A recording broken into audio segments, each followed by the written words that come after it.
Okay, I managed to get the key to the church here. Got it from a lovely old man who lives in what I assume is the old vicarage. Of course, the house is a new build house, but it has like a gate with a cross on it, so it's probably the old vicarage. But yes. Now this church is no longer a church. It's not being turned into anything else, it's been made redundant. It's no longer a church. And so, it's part of the church's conservation trust, who look after redundant churches, which in Britain is becoming a normality of. Anyway, this church has a remarkable modern-ish stained glass window, which obviously depicts hell. There you can see the sinners in hell and all the stuff. This church window, by its design, is obviously modern. This looks computer generated. Here you can see in the window there that there's symbolism like money and other stuff. And then the lamb with a banner that says IHS. I don't know what that means. If you do know in the comments. But here we have the grave of the knight who owned the castle in Redbourne. His name was Sir Thomas something. But he owned a castle here, and that's why for most of Redbourne's history, it was just big, barren farmland that used to be someone's private land. Anyway, here we have this amazing grave, or plaque, to William Aubrey de Verde, 9th Duke of St Albans, born 24th of March 1801 and died the 26th of May 1849. Yes. Now we have more stuff to people who probably funded the church. Of course, I have the coat of arms here of the royal family. And yeah. Now the ceiling is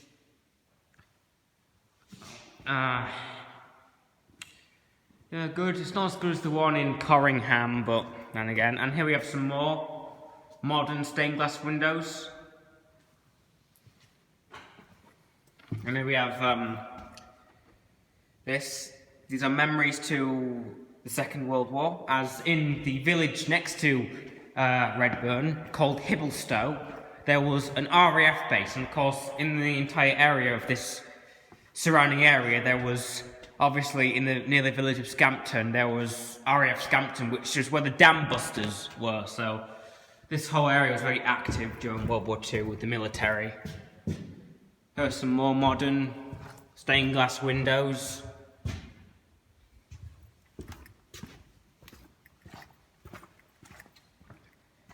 And here we have this door, which I'm guessing is from the 18th or 17th century, that depicts, I think, Cain and Abel. And here we have some tombstones from the 18th century. Here lieth buried Thomas Waterhouse, who died November 1723, Anon Dominic, aged 81. So these are old gravestones of people who are long forgotten. Here we have this whole thing that's just gone off, and I think these are, the clock. This is the clock. As I said, this is a redundant church. It's no longer used, so it's like the church in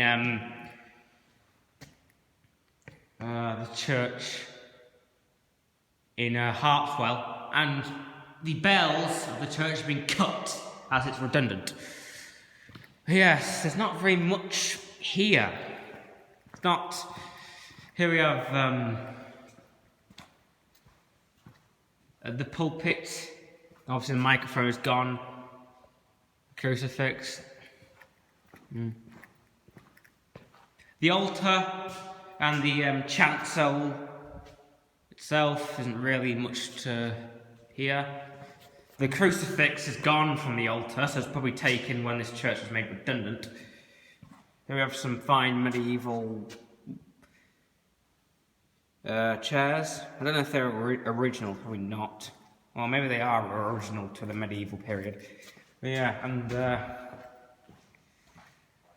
a cutout here where an idol was. And yeah, that's just it. And we have the preaching stand tucked away in the corner. We have the organ with the thing over it because it's no longer used. We have some spare chairs, picture of the church.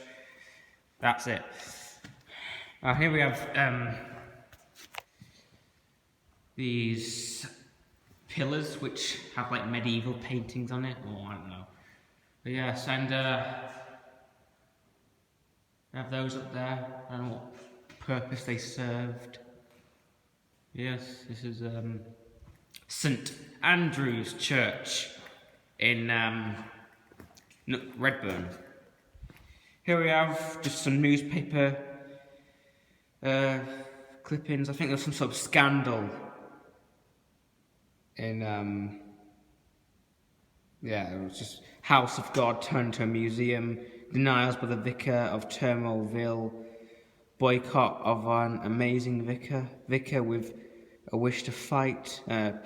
It's just newspaper clippings from this church was made redundant. Yeah. Anyway, this is St Andrew's Church, Redbourne.